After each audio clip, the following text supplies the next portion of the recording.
She knows the shop floor, she knows the boardroom, and she's spent 3 decades in between figuring out how to connect the two. Hello, and welcome back to the Manufacturing Culture Podcast. I'm Jim Mayer. I'm your host in this journey. Before we dive in, a quick reminder, our Lead the Change Tour is on the road right now. We're leading leadership workshops across the country. Real workshops, not lectures, not slide decks, actual hands-on training built for the people who keep this industry running. If that sounds like something your team needs or you need for that matter, head over to themfgconnector.com. You'll find all the details there. And while you're there, check out our other shows, Work But Make It Human, where we dig into what leadership feels like on the human side, and the Manufacturing Connector, which is over on YouTube, where we talk about the tools, the technology, and digital transformation. And if you're looking for answers to those kinds of problems that you're experiencing, that's a show for you. We're also on LinkedIn, Instagram, Facebook, and TikTok. If you want to stay connected to our tour, follow along with that, all the other industry events that we'll be at for the rest of this year. But now we're going to talk about today's guest. Gina Tabasso has done the work, folks. She's run marketing inside manufacturing companies, not from the outside looking in. She's welding certified. She's Six Sigma certified. She's audited utility bills. She's written for trade journals. And somewhere along the way, she built a reputation for being someone who doesn't just get manufacturing. She respects it enough not to sugarcoat it. Today, she runs Barracuda B2B marketing. And if you're expecting branding buzzwords and other bullshit like that, you're in the wrong room. You're on the wrong show today. What she's going to bring is structure, grit, and an industrial mindset that most agencies wouldn't know what to do with. She's got stories, she's got scars, and she's got a point of view worth hearing. Hello, Gina Tabasso. Welcome to the Manufacturing Culture Podcast. How are you doing today? Thank you, Jim. I'm great. You are hired as my official spokesman. Perfect. Maybe that's a side gig is I need to start offering to my guests, because you're not the first one to say, hey, I really like that. I've made the offer. Maybe I just need to make that an actual thing that I do. I will travel with any of my guests and be their hype person as they speak at trade shows. I'll do the intro. I'll be your spokesperson. So thank you for being here, Gina. I'm glad we connected. I'm glad we had the conversation, but I'm excited to have the conversation with you today and hear a little bit more about your story. So as I start with all of my guests, break the ice a little bit. It's a somewhat simple question, but it's not an easy answer to give. So Gina, tell us, what does culture mean to you? Well, I won't candy coat it, as you said. As most people know, the culture often in manufacturing companies is still like from the 1950s. Yes. Very much a butts and seats mentality. Because manufacturing is a doing business, it's a making business. Tends to be very tactical, very, focused on tasks. Yes. And I kind of am not that kind of person. And obviously I functioned well in manufacturing, but marketing is something you could do remotely. Mm-hmm. So I like a remote culture, but I also love a collaborative culture. And one thing that's important to me, key to any manufacturing company, sales and marketing have to work in lockstep. And I have my Sandler sales training, a certification, and a year of sales mastery. So with Lean Six Sigma, I speak the language of manufacturers. With Sandler, I speak the language of sales, which is not why I'm not an acronym dropping marketer. And I always see that sales and marketing work at cross purposes. Sales only wants to take actions that are going to put money on their table because they are commission based. Yep. And a lot of times there's a perception that all marketing does is write blogs and play on social media. And really, sales is integral to marketing. They are the eyes and ears and boots on the street. They Mhm. are interfacing with the client. They know what the client needs and wants. So they are like spies for the marketing department. They're Yeah. like informants, you know? And they really need to bring back to marketing what they know, because their knowledge is going to inform your marketing strategy and make it more stronger and more productive. Yeah. Um, so I like a culture like that that is collaborative, and the culture also to me is respect Mm. and empathy Yep. and compassion. People are not machines; they are not robots. So, especially in manufacturing with the workforce shortages that we have, it's so important to keep people. And Yeah. so to me, culture is integral to people staying with your company, not wasting all that training that you invested into them to have them leave because they're not happy. Yep. And I think we all want to earn a paycheck, but we're all humans and we all want to be happy too. I mean, we're spending 40 hours or more a week in this environment. Why would I want to be miserable for that time? Why would I want to Absolutely. make someone else miserable? So like toxic culture versus healthy culture is so more important, I think, than ever before. Yep. I agree. 100% agree. Um, Gina, let's take a trip in a time machine, and go back to your story. Can you share your story? How did you get to where you are today?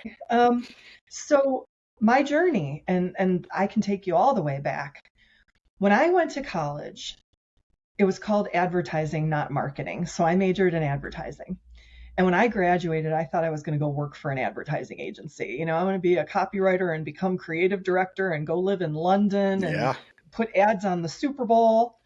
Well, the gross reality was back in that day, when you got hired as a junior copywriter at an agency, you could not make a, a salary that you could be self-supporting. Mm. Like literally, you would either have to live with your parents, have a sugar mama or a sugar daddy, or live with a bunch of roommates. Yeah. And I had a student loan payment and a car payment and an apartment. And so I ended up applying to client side jobs. And my first job was with a manufacturer. They manufactured vibration analysis equipment for large rotating machinery to test bearing health. Cool. And they mainly sold to paper mills. And then they had a subsidiary that was a government contractor that also manufactured the life support systems for Space Station Freedom. So that was my Wow. down and dirty into manufacturing, working very closely every day with engineers. Um, and then after that, I went into construction for 12 years. I ran a construction trade publication and bid service and plan room, so still trades. Um, then I ran welding and machining magazines, and that's where I got welding certified. And I really learned about milling, drilling, boring, lathing tolerances, CNCs, EDMs, CMMs, cobots, robots. Like other manufacturers can't talk that stuff. Right. I could walk into a facility and know what the equipment is and what it makes. Yeah. I know how to lay a bead. Not very good anymore because I'm out of practice, but Sure. I used to be very good. That's awesome. And so through the years, I've gone to distribution companies, manufacturing companies, supply chain, logistics, industrial equipment buyer and sellers, chemical companies, automotive, um, and through that journey, believe it or not, I got my first Lean Six Sigma belt, not at a manufacturer, Really? but I worked for a university, Okay. and the university taught Lean Six Sigma. And so I was in the IT department, and they felt that every leader or manager there should have Lean Six Sigma training. And I was required to do 6 Lean Six Sigma projects a year Wow. to improve processes in my department and on my team to save money, decrease defects, reduce variation, improve processes. So I was there 2 years and I did 6 projects. Then fast forward to my last role, my boss there wanted me to get a black belt.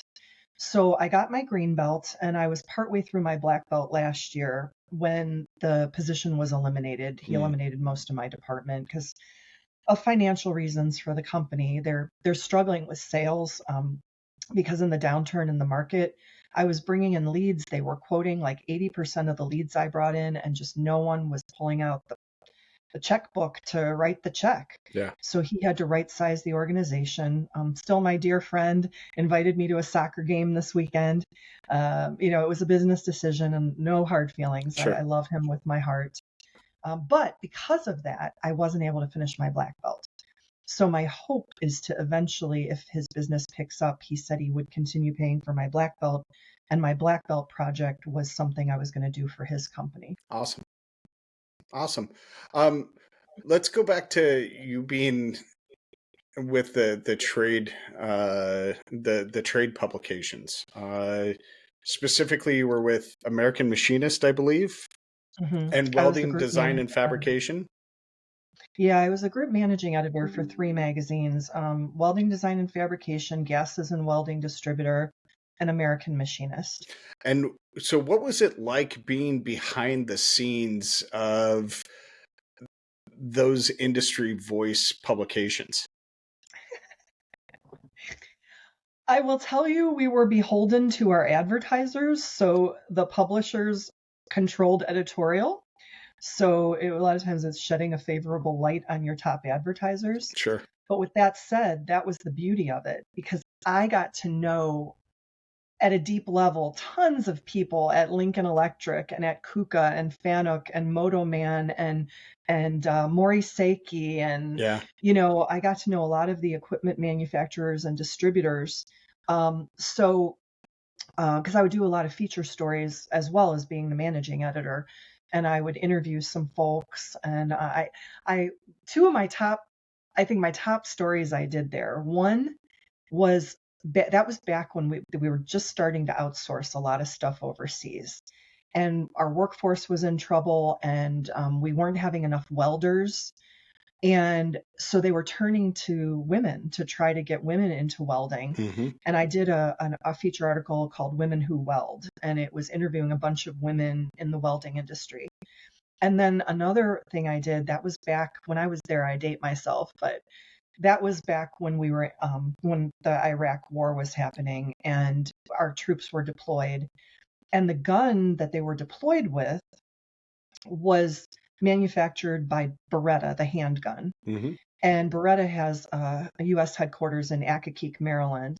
So I got to go out there and interview all these lovely Italian people and do a feature story about Beretta for American Machinist because Wow. they're machining the metal parts that go into the handgun. And those were, I think, my two most memorable Yeah, moments there. that's awesome. Um, now let's kind of jump to your certifications because you've got a few. Um, I do you find that being certified in welding, your green belt, your Sandler sales training, right? And any of these certifications that you have, do they help you in the world of marketing at all? The best question ever. I'm so glad you asked that. Here's what I say. I actually gave a presentation to some marketers that were kind of more junior, mid career. Hmm. And the advice that I gave them was okay, as a marketer, you always want to add marketing tools to your toolbox. Learn how to use AI and video editing and whatever. Yeah. But what made me more valuable and made me more than just a marketer was when I learned to speak other languages. Mm. And by that, I don't mean Italian, French, Greek. I mean, knowing Lean Six Sigma, I can speak the language of manufacturing. Knowing Sandler, I can speak the language of sales. So, a lot of times it's almost like a bad Polish joke, you know, when a marketer, a salesperson, and a manufacturer get in a room, what happens? Well, I refer to it as the Tower of Babel. Everybody's speaking a different language and they don't understand each other. Yeah. So when you can be a translator and you can speak their languages, you also earn their trust and their respect because you get them. Mm. You aren't just pumping air up their keisters. Yep. And another thing that I hope I don't offend a ton of marketers out there, but another thing that galls me is these digital marketing agencies that give marketers a bad reputation, take a ton of money, scratch the surface, and don't provide value, and then hold you hostage where to keep generating leads, you have to keep paying them. Yeah. And they are commission based. They are always trying to upsell and sell services to make more money. They're required to do that. Yeah. I've never been agency side other than owning my own consulting firm. Right. And what I do is at a very deep level, a very human level. I feel someone shouldn't need me for more than a year. I should come in, do a foundational marketing strategy, do your content, get your website fixed up, get you on a CRM, because yes, manufacturers, I know you're still on Excel spreadsheets and that doesn't must. So, get your CRM stood up, get your organic going, because the agencies teach you pay-per-click. Yeah. Throw money at Google, throw money at Google. Well, the problem with that is you stop throwing money at Google and your leads stop coming in. 100%. So I've always focused on organic search. How do you get the most bang for no buck? Yep. Without spending a bunch of advertising money, how do you organically rank with Google? And if you continue to follow that organic strategy, you will continue to rank. Now, yes, Google takes maybe 6 to 9 months to rank and index you once you have a solid organic search strategy in place. Yep. Yes, then throw some money at pay-per-click for the short term to drive traffic to your website and supplement the SEO while the search engine optimization, while that is getting going. Sure. And then you can do a campaign here and there if you want to run a special or you release a new product. But paid advertising should not be the backbone of your strategy. And a marketing agency, they also teach people SEO means keywords on a website. That is one teeny tiny weeny component of organic search. I claim local listings. I do a backlink strategy, contributed content to trade associations. I'm giving away free consulting. Yeah. You don't have to pay a trade publication for an ad. As a former editor, I know journalists, I know publishers, I know editors. They are desperate for content and short-staffed. So if you have someone like a person like me who can write thought leadership content that is not sales oriented, they will give you a 2-page spread of an article for your organization and you'll get a backlink from their website. Yep. Backlinks increase your organic ranking with Google.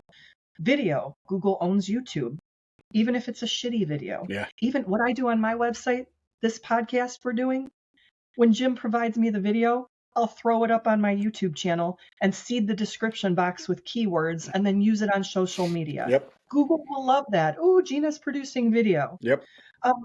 Many, many other things. Disavowing toxic backlinks to your website, PR and media relations, that all factors into the algorithm. And that stuff the digital agency doesn't touch because it would be so expensive for them to do it because of their overhead. And they don't have the time because they've got 300 clients. Yep.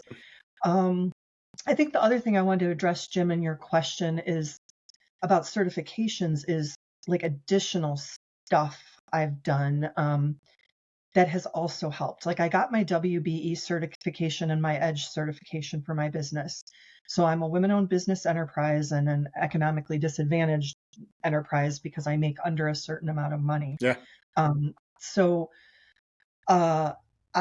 That helps me because I also have my CAGE code from the federal government. I'm approved by the DOD and also by the state, and I can bid federal and state projects.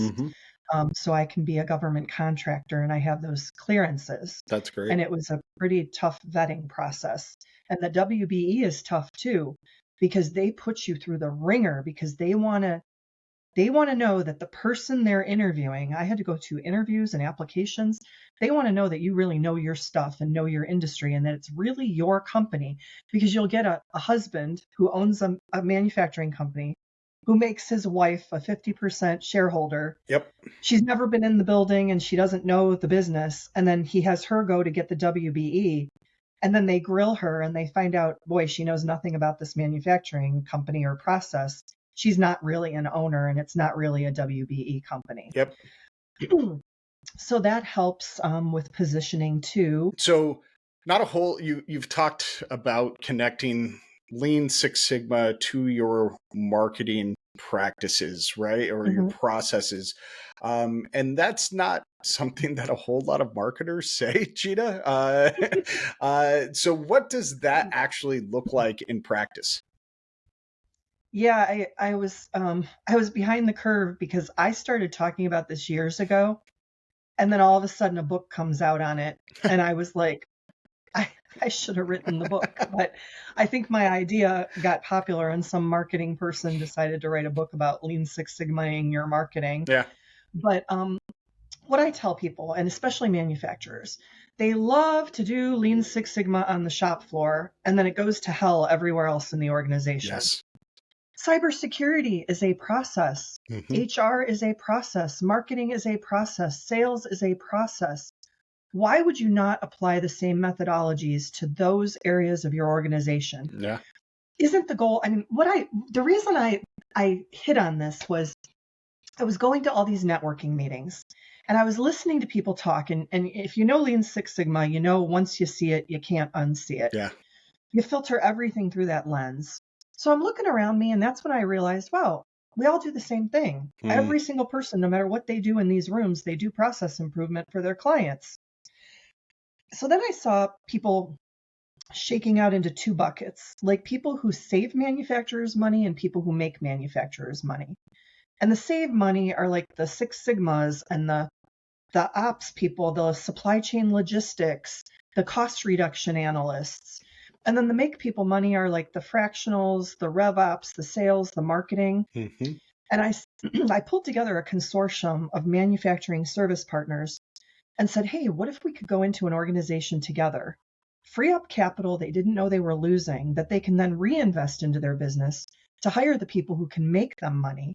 And it's a cyclical self-sustaining approach with no allocation of existing budget. Hmm. So that was kind of an outshoot of Lean Six Sigma. And then I look at my own marketing process and even look at agencies, like how inefficient they are. Mm. So it's about process improvement, decreasing variation, eliminating waste, improving processes, and the time waste, the resource waste, all of that. And also, I shouldn't admit this to you, but it also helps me call my clients to the carpet because they love to waste my time and money and resources. And in my world, that's called a change order. Yeah. So I use Lean Six Sigma against them. I say, you know, and the other thing they love to do, and this is important for manufacturers to hear, because they always, always, always see marketing as a cost center rather than a revenue generator. Yeah. Because they're not doing it right. They're not doing it strategically. They are throwing money at a wall and hoping it sticks and trying this and trying that and trying this, then hiring an expensive agency that doesn't move the dial. And oh, marketing's a waste of time. It doesn't work. Hmm. It works when it's done right. Yeah. So I tell them the example I give is always through Lean. If you went to sleep tonight and were laying in bed, and as you're falling asleep, you dream up a new product you want to manufacture, would you go on your shop floor tomorrow and start making it? Mm. And everybody laughs at me. No, of course not. I'm like, why not? Why not? Right. Well, we need to put the 4 Ps in place and the research and the pricing and the people and da da da da da. I'm like, okay, but what did you just do to me? You came to me as a Hail Mary because you don't see the value of marketing. You weren't filling your funnel. You weren't nurturing your leads. You were bottom of funnel focused, which they always are. And Yep. sales is always focused on bottom of funnel, convert, sell, sell, sell. And what inevitably happens, the bottom of funnel taps out, cash flow grinds to a halt, and then you run to me to generate leads. We have to generate leads. We're going to Yes. close our doors. We need leads. We can't pay our bills. Well, the same way you wouldn't go on your shop floor tomorrow and make that product without the strategy and the foundation in place to make sure it succeeds. I can't do lead generation. And that's why the digital agencies are failing. Yes. They are not doing a strategic approach. They are not putting the SEO in place. You shouldn't need me after a year. You are not my prisoner. I don't want a contract with you for 5-10 years. Yes. It's stealing. It's unethical. Yes. And I am a person who does the right thing. My clients become my family and friends. I feel like your success is my success. If you succeed, the money will come. Yeah. And so I tell people, you've got to have a strategy. You've got to do it look at it as a process. Yeah. You wouldn't go to the end of the process on your shop floor. Lead generation is the end of a marketing process. Yes. Why would you go to the end of my process? Then you set me up for failure. Like, if you don't have a CRM, we can't show the buyer journey, track conversion points, look at why things aren't converting, what's the quality of the leads. So you think it's not a revenue generator because you can't quantify it. Mm. and it's becoming this soft skill and this nice to have, not need to have. But in this economy, it's a need to have. Like, when things break open, you need to be ahead of your competitors. You need to have that funnel being filled and nurtured so that when people have the money and are ready to spend, you are top of mind. Yep. It takes time to build trust. It takes time to get them to that bottom of funnel. When a lead comes in, rarely are they ready to buy today. Absolutely. So It's that's so kind of much my of what you perspective just on said. lean. Yeah, so much. And I love that answer because so much of what you said resonates so deeply with me. Thank you. When you work with your clients, what do you think or what do you wish they understood more about telling their story? A lot of marketing agencies use this cookie cutter out of the box solution. And so it's ka-chunk, ka-chunk, ka-chunk, ka-chunk, like, the local housing development where they all look like Yep. barracks.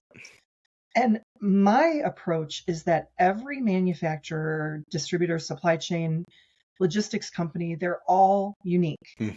They there is no cookie cutter. Yeah. So a lot of it is getting their story defined. And the way that I do that, this is really non-traditional. You're probably not going to find another marketer that does this. But when I go in to do a strategy, first of all, I do a sales and marketing assessment. I look at your tech stack. I look at your sales playbook, your sales process, your sales training. Mm. Are your salespeople machinists and welders who've come up from the shop floor, or engineers? They're technically brilliant and they know how to talk product specifications, but they Yes. don't know how to close and convert. I also interview the entire leadership team and do a SWOT analysis. And then I do voice of customer work. And this is the key where I'm going with this strategy, this content, this story. Mm-hmm. When you have a third party like me, who's not part of your company, go interview 5 of your former clients, current clients, and prospective clients, and then do a SWOT analysis with them. Mm. That's key, because an internal SWOT is never the same as an external SWOT. How you are perceived is never the way you perceive yourself. Yes. And so what really matters is how customers perceive you and what their pain points are and what they want to see you do differently and what they perceive are your opportunities. Yes. Because of the Lean Six Sigma, I'm not a marketer anymore. Yeah. Like, I look at organizations holistically. I did a sales and marketing assessment once for a manufacturing company. Their salespeople hated them. They were all aging out and about to retire with no succession plan in place. The culture was so broken, their clients hated them because they were promising 3-month lead times and delivering in 18 months Ooh. with no communication on this $1 million piece of equipment, Ooh. costing their clients money. And I said to them, in good faith, I can't do lead generation for you. I can't bring you more unhappy customers who hate you. Yeah. You are going to be out of business if you do not fix your culture issues, your succession plan issues, and your shop floor issues. Yeah. So I sent them, back then I wasn't the green belt yet. I mean, I can do a Lean Six Sigma projects now, and I work with a master black belt too. But back then I referred them to the MEP to get help with their shop floor. And I referred them to a nonprofit HR consultancy to help them with their HR issues. I did not ever do marketing work for them. I got paid for my sales and marketing assessment. I'm still friends with the owner, who is no longer the owner. He turned the company around and he sold the company, which is why I didn't get the marketing work, because he sold it to a bigger company who has a marketing Got it. department. And I tell you, that is a success story for me. I Absolutely. don't give two shits that I didn't get a paycheck. I saved his company. Yep. I have another client right now. Their goal is to sell in 5 years. Okay. I said, do you have an M&A plan in place? No. Well, it takes 3 to 5 years to get a company ready for sale. Yeah. And like another thing I do is I go in and ask about the strategic plan, the 3 to 5 year plan. Because if you tell me you're closing the company and retiring in 5 years, I would tell you, no, don't rebuild your website. That's a waste of time. Yeah. Just focus on lead gen. But you're telling me you want to sell the company, you need to build brand equity and brand value in the marketplace. Yeah. So you do need to do all of that. So my strategy and approach would be very different based on what your long-term and short-term goals are. Marketing agencies don't give a shit about any of that. Yeah. They're not looking at operations and at plant floor and at HR and culture and at M&A. Like, I don't know what to call myself because I shouldn't call myself a marketer. I mean, I'm a growth strategist, but I'm almost like a COO in a way, Yeah. without all the data and finance stuff. Well, But and I may be off base, but that's why you created your consortium, the Manufacturing Resource Group. Is that correct? I mean, because you serve more function than just, and I mean just in no derogatory term to any marketer out there listening, but you're not just marketing. You bring a yeah. wealth of information, lived experience to the table. Am I off base in that? No, you're right. I mean, I wanted to make myself as valuable as I could to my clients, where I could help them in as many ways as I could with my experience and my skill set. And so I've got sales training, I've got business development, I've got the Lean Six Sigma. I have done project management my whole career. I've done marketing. And now I have these partners in the manufacturing resource group that can do everything I can't do. Yeah. And it's just a powerful, powerful network of people. But I've got to tell you, to be part of my consortium, I don't work with assholes and I don't work with takers. Got it. Roger And that. so I worked hard building this group. I looked for people who are truly mission based, truly care about doing the right thing, putting people first, who have my philosophy. Yeah. And I can tell you, I'm an only child. And right now, there's only one other woman in the group. It's all men. I always begged my parents for a brother. And I have 20 some brothers now. That's They awesome. are dear to me. I love that. And I would refer them to any client. I trust them with my life. They have my back.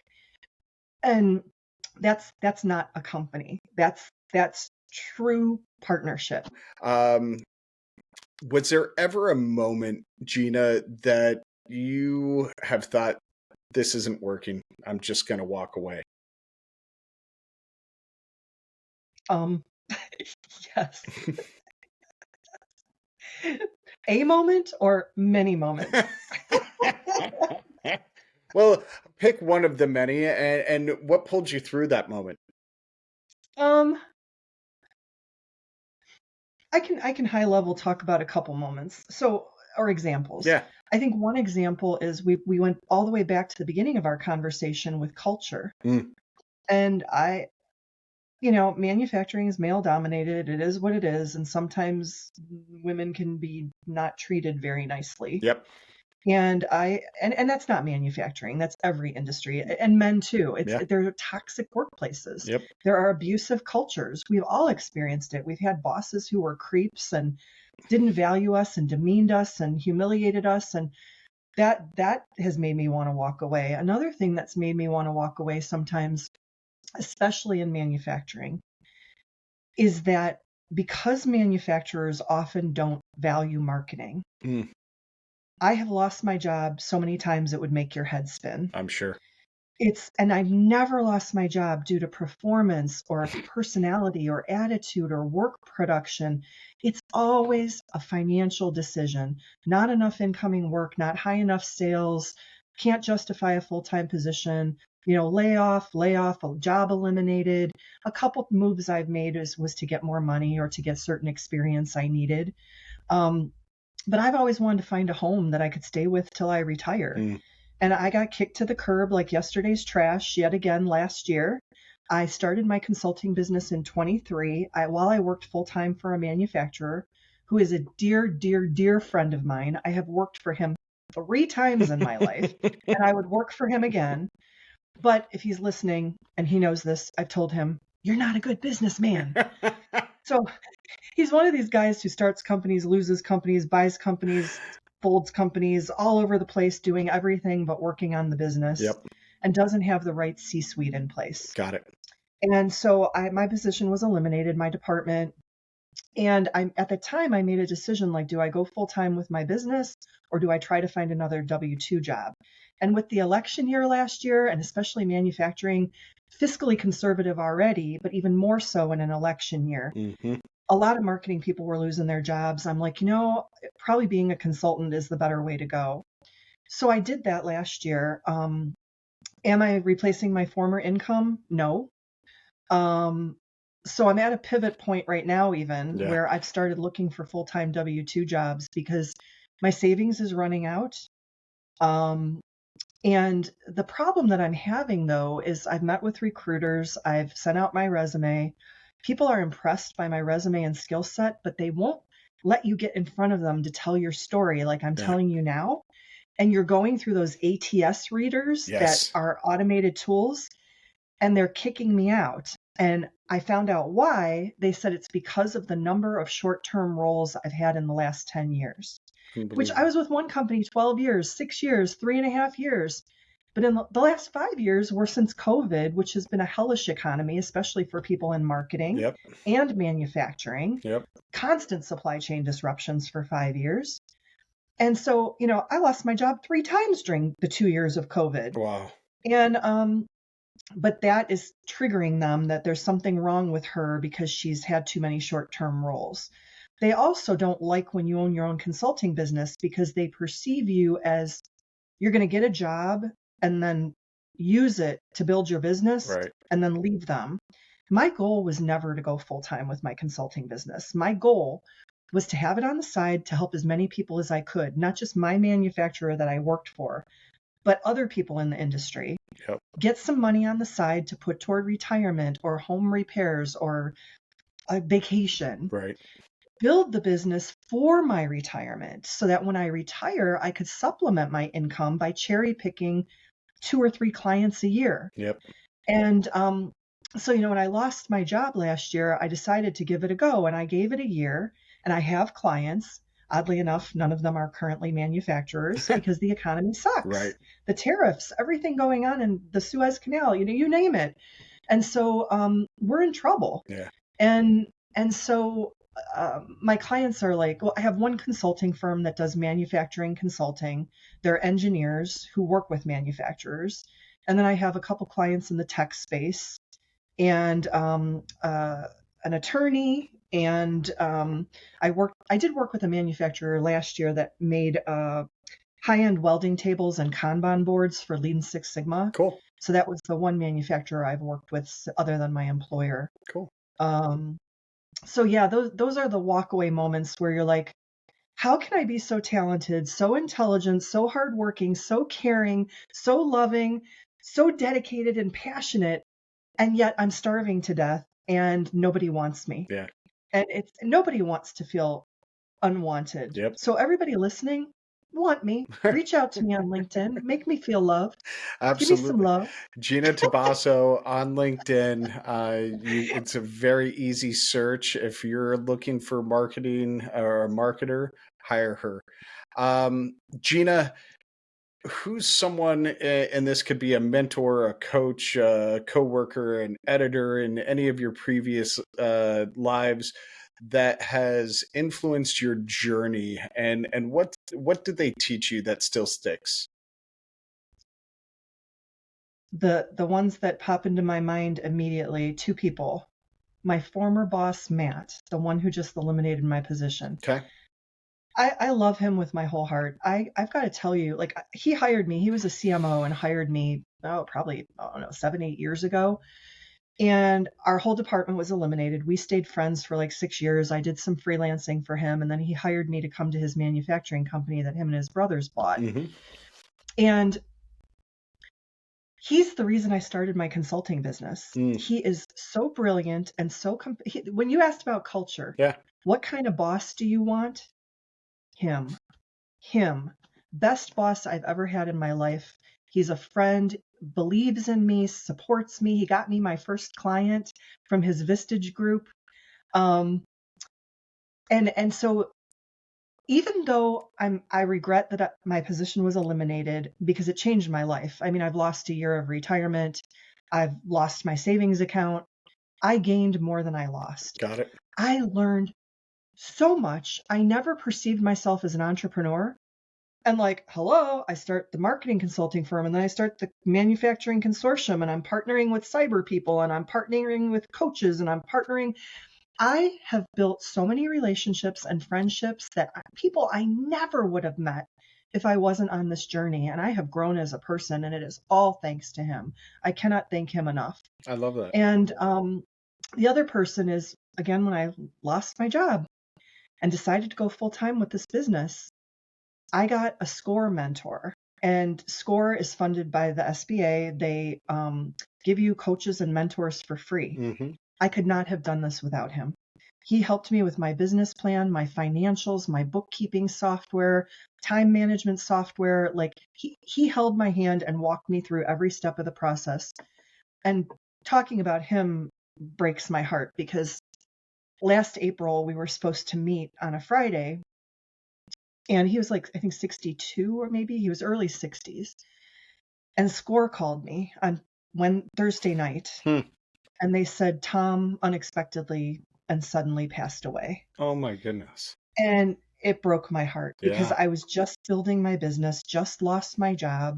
I was like, what am I going to do? Oh my God. And he was such a good human Oh being, my God. volunteered, gave of his time. I don't think I could have gotten to where I am and started my business without him. So those are two people that changed my life. Wow. Gina, what what excites you about the future of manufacturing as an industry or marketing as a function of the industry? What what I love about manufacturing is its resilience. This too shall pass. We will get through this. We will come out stronger. We made it through COVID. We're going to make it through this shit too. Yep. And so the future excites me. Well, like 4 years from now excites me. Me too. We won't talk about that, but it's like I just think that especially it's just like the stock market. What goes down must come up, Yeah. and I think if we soldier our way through this, we're going to see like a huge upsurge and uptick. I mean, manufacturing is the backbone of the US. It's like I know what the administration is trying to do and with reshoring and keeping manufacturing here. Um, I think COVID helped a lot, and unfortunately, Canada and Mexico are now suffering. But I think a lot of companies they nearshored, which was Canada and Mexico, Mm-hmm. and now with the tariffs looming, like we're like, okay, now what are we going to do? We nearshored, now we have to reshore. But hopefully in the long term that will improve the economy and make us less dependent on imports and overseas sourcing. Yeah. Um, and I also with the other thing that really excites me in manufacturing is like Internet of Things, Industry 4.0, automation, AI, machine learning. Yeah. I think that's going to change the face of this industry. I do too. And even, I always say this, this is my little saying, science fiction writers are prophets. Yes. They are prophets. I mean, they predicted landing on the moon and going to Mars and robots and, Yes. androids and long before it was ever a reality. And so it's kind of funny that it's a self-fulfilling prophecy. The science fiction writers said robots were going to replace people. Well, the truth is people are replacing themselves Yeah. because no one wants to work. And so I'm seeing a trend with my manufacturers that they're installing cobot and robot solutions so one operator can do the work of three. Yep. And so I think that's going to help solve our workforce problem. And the other thing that excites me is for so long we eliminated those STEM programs. We eliminated like shop classes and like, you know, what are they called, those the programs like CTE. yeah, CTE. And so now the baby boomers retired and we have no one to replace them. And everybody saw that as a problem. So now they brought back all those programs and they're targeting young people again to bring them into the trades. So I think in the future, we are going to see availability of workforce. Yeah. So those are kind of the hot buttons that I'm, you know, looking forward to I, if I I love it. live long enough. And I think, and I, it's no secret. I talk about this all the time on this show. Uh, we've through bad policy and greedy ownership in the 80s, 90s, and early 2000s, we decimated this industry, right? We offshored. We reduced our workforce pipeline by removing those trade programs. We let our infrastructure crumble. And what you're talking about is two parts of that, right? In creating more capacity and with using robotics and automation, rebuilding that workforce pipeline, I think is so important. And so I agree wholeheartedly that is the future, and we do have a bright light at the end of the tunnel for us. We just got to get there. It's going to take more time. It's going to take more investment. It's going to be something where we will be able to rebuild the middle class and what the middle class means for this country, economically speaking, culturally speaking. That is the foundation of us, and so I'm excited for that to be rebuilt. So I love your take on that. Gina, last question I ask all of my guests, and I love it because my guests and I don't know where the conversation's necessarily going to go. So we don't know what we aren't going to talk about. So you don't have any chance to prepare for this question. What haven't I asked you that you want to share with the audience? You know, usually what I say to that question is the advice that I give to marketers to learn other languages. So I'm going to change tack with this, and I'm just going to share a little bit more personally about me, I love it. because Go for it. people work with people and trust people they know and like. And we talked a lot of business here, but I like to always have the human touch, like where I'm a person, not just a product. Mm-hmm. And so, and I'd love to hear from people, because when I share some of the things I'm interested in, I get people who reach out to me like, oh, me too, me too. Awesome. And that's so cool. Number one, I am a horse fanatic. My dream as a little girl was to own a horse. And my daddy said to me, only rich people own horses. We're never going to be rich. You will never own a horse. Well, my dad evidently never heard the term horse poor. So I bought my horse when I was making $17,000 a year, Wow. and I did without. It's about your priorities. Mm-hmm. So any horse people out there, I'd love to hear from you. You are kindred spirits. We're all crazy. Yes. Spend all our money. My dad's like, you could have owned a nice house and paid off your house and retired by now if you didn't have that horse, because they're expensive. But it that changed my life. If you want to talk about someone who changed my life, my horse did. It was a trust relationship. He was off the racetrack and I had to reteach him how to be a horse. Oh. All he knew how to do was be a race car. Yeah. And it got me into my body and out of my head, and that practice of mindfulness, being truly present in the moment, leaving everything else that you have to think about or worry about at the door. I was out in nature and fresh air and getting exercise. That leads me to my other passions. I love meditation and yoga. I also have militant boundaries. Like, I don't keep my cell phone in my bedroom with me at night. Interesting. Okay. I shut off and unplug. I do art. I do a lot of collaging and junk journaling. It's all mindfulness. Yeah. I read a lot. I love poetry. I love fiction, nonfiction. Mindfulness, like you are engaged with that book, you are engaged with that piece of art and that horse and that yoga instructor and that pillow that you're meditating on. A lot of this country has gotten away from that. We're always multitasking, we're always fast paced and doing too much, and we're suffering. People are exhausted and sick and stressed and angry. When people are afraid, they get angry. Mm-hmm. And so, what do you do with all that stuff? Mm-hmm. And a lot of people just work. They're like workaholics and they grind themselves to death to try to run away or self medicate. Like, I've talked to counselors who are like seeing more alcoholism and drug abuse and mental health issues than ever before. Mm-hmm. And so I think that's where I would leave people, especially in the manufacturing industry. I know you guys. I know you guys, you work to death. You're passionate about what you do, which is making shit. You care about your company, you care about your economy, care about yourself just as much. Take care of yourself because we value you, we love you, and we want you around for a long time. So I think that's the message I'd leave people with. I don't want to say anything else because I don't want to ruin the moment. That was awesome. Thank you for asking that question. You're amazing. Like, you're only as good as your interviewer. I know as a journalist, you've got to be good at pulling the nuggets out of people. Yeah. And so you're a good nugget puller. Thank you. Thank you. Folks, a huge, massive thank you to Gina.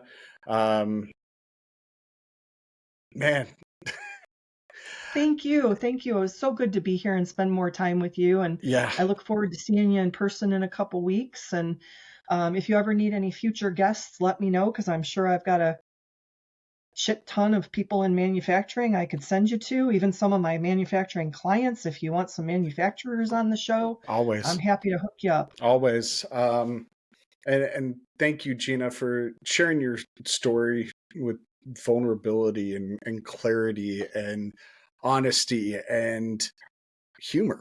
I mean, you brought a lot of humor to it too. Um,